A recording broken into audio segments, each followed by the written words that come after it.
orientation. Every single one of the volunteers will get an on-site orientation from your supervisor.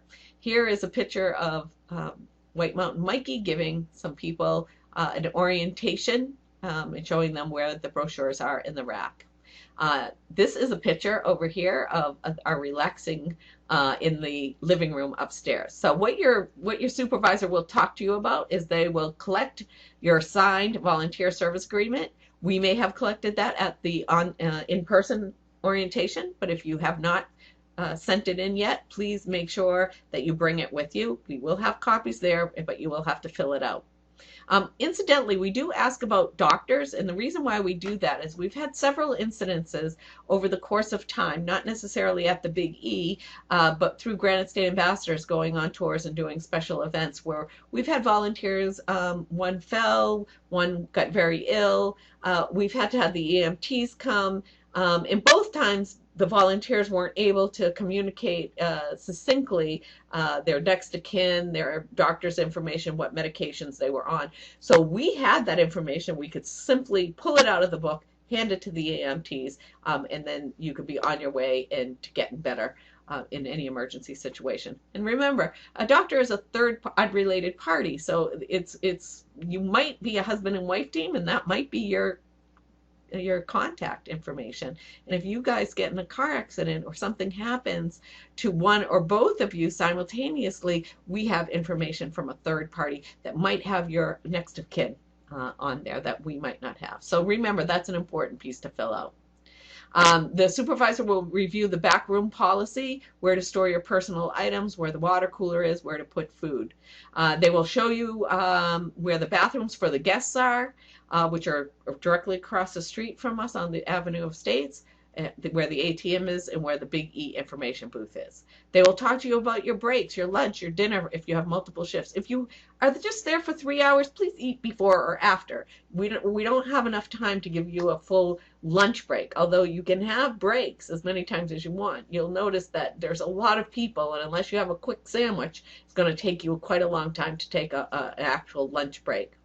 And it depends on who's on duty and how many people we have on duty. We might have a short staff. We might have a lot of volunteers on duty. So your supervisor will tell you when your breaks and lunches are. That being said, please note that if you have trouble standing in one place or standing on a cement floor for 3 hours, we understand that. We do have 2 stools in the booth that we're allowed to sit on, but we want to stand, of course, when we're waiting on the guest, but you can kind of lean back on it. But there are only 2, and we do have to share them.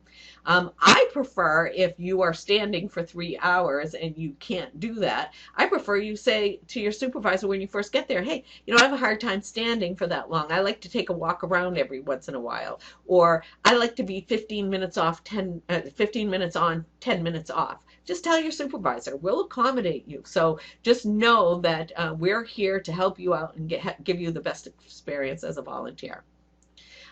They'll talk about the building amenities.